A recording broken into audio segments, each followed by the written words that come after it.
имајќи предвид дека 3 прашања постави, ќе почнеме од последното, и тоа со оглед дека секоја жалбена постапка, кога има жалба и од двете страни, веќе се обременува предметот. Од страна на обвинителството во овој случај, барем според мене, јас што би не би поднел никаква жалба во однос на казната и мислам дека е во рамките на она што е предвидено со законот. И токму и тоа да се спречи одолжување на постапката за да може апелација да одлучи во законски предвидениот рок. Мислам дека ви одговорив на трите прашања. А што го како тие поднесат? Сепак жалбена постапка ќе има. Ако тие поднесат, ќе има жалбена постапка, но кога едниот се жали, па другата странка има одговор на жалба, тоа веќе се зголемуваат роковите по кои што се постапува.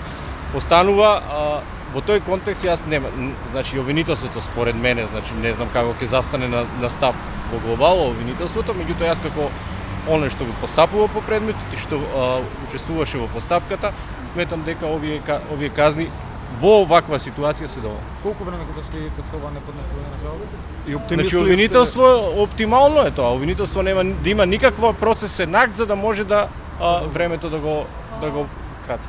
Казите за пониски за тројца од обвинетите, за Мјалков, за Едвин Ибраими и за Анета и за Бенјука. Дали знаете на што се дължи тој, дали имаше некаква измена во обвинението, дали се сега подлоги делата за Не, конкретно за казните, судот во пресудата ќе си каже на што се должи, не знам конкретно на што се должи, иако, веројатно, ако некои од вас и беа присутни, во завршниот збор, јас, како јавен обвинител, направив одредена правна преквалификација, иако действијата на обвинетите веќе беа содржани во претходното обвинение.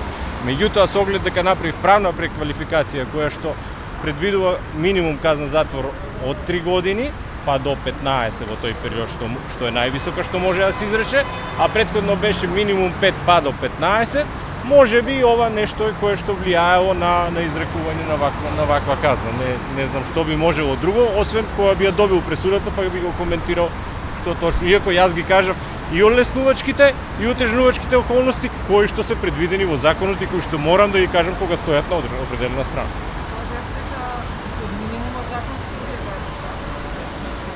Значи за господинот Мјалков не е под минимум, затоа што од 1 до 5, за другите се под минимум.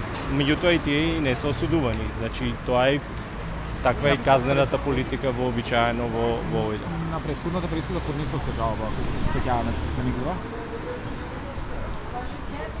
Не мислам дека заврши така. Од страна на обвинителството имаше жалба од нивна страна.